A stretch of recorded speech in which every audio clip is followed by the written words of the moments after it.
এইটা হলো আমাদের মূল ভিডিও, আর এটির সাইজ হলো 42.16 এমবি।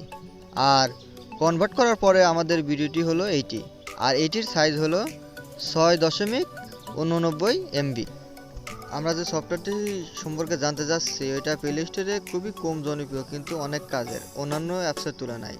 তো এই অ্যাপসটির নাম হলো ফরম্যাট ফ্যাক্টরি। এই অ্যাপসটি আপনারা প্লে স্টোর থেকে ডাউনলোড করে নেবেন।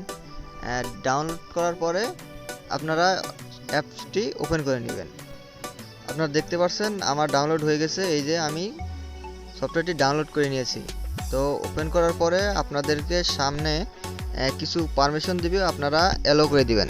অ্যালো করে দেওয়ার পরে অ্যাডে চাপ দিবেন। এরপর ভিডিও আপনার পছন্দ মতো একটা ভিডিও সিলেক্ট করার পরে আপনারা কনভার্টে চাপ দিবেন। কনভার্টে চাপ দেওয়ার পরে এখান থেকে ফার্স্টে চাপ দিয়ে আপনারা যে কোয়ালিটি আপনার ভিডিও চান আর কি, সেই কোয়ালিটি আপনারা সিলেক্ট করে নিতে পারেন। এখানে MP4 কোয়ালিটি, লো কোয়ালিটি আছে, মিডিয়াম কোয়ালিটি আছে, হাই কোয়ালিটি আছে।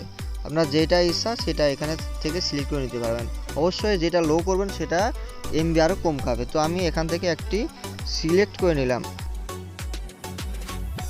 এখানে আমি 480p করে নিয়েছি। আপনারা অন্য কোয়ালিটিও করতে পারেন, এখানে অনেক কোয়ালিটি আছে, 360 আছে, 400 আছে, 720 আছে। আপনারা যারা বাটন মোবাইলে করেন, বাটন মোবাইলের জন্যও এখান থেকে 240p এটা করে নিতে পারেন। আর 400p করার পরে আমার এমবি হবে আছে 6.91 এমবি।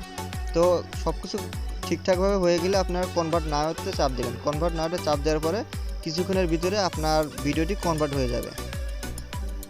সো এখন আমরা দেখব আমাদের ভিডিও কোয়ালিটি কেমন হয়েছে অরিজিনালের তুলনায়। এটা আমাদের পরে করা যেই ভিডিওটা, এটা কনভার্টের পরের ভিডিওটা, কিন্তু দেখতে পাচ্ছেন আপনারা এখানেও স্মুথলি দেখা যেতেছে, খুব একটা পার্থক্য কিন্তু নেই এটার ভিতরে। তো এরপরে আমরা অরিজিনাল ভিডিওটা দেখি। অরিজিনাল ভিডিওটি ছিল হলো এইটি, দেখতে পাচ্ছেন মানে সামান্য কিছু পার্থক্য, তাও আপনি সহজে বুঝতে পারবেন না।